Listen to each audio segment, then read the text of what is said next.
Look, I think it's a good reason why he has been given a post. There are great big chunks of the country that will think, yeah, this man's talking common sense. Good on him for saying what other people are too scared to say.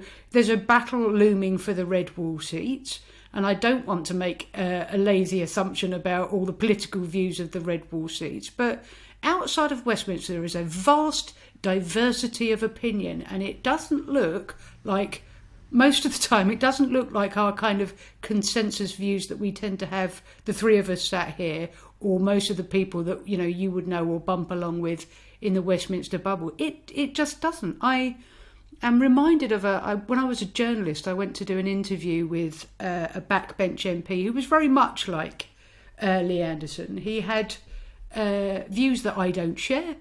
And he would tell anybody them. Anytime you wanted to ask him, he would talk about stuff. And we got into a discussion about gay rights. Spoiler alert, he didn't think there should be any. And he said something about children. And I said, well, what makes you think same-sex couples can't have children? And he looked at me like I just sort of said some alien concept to him. So, what do you mean they can have children? And I said, well, I don't want to get into but same-sex couples can have children.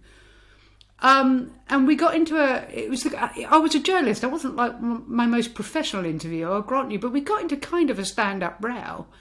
And when I left, he rang up my editor and he said, don't you ever send that Home Counties pinko lesbian to talk to me ever again.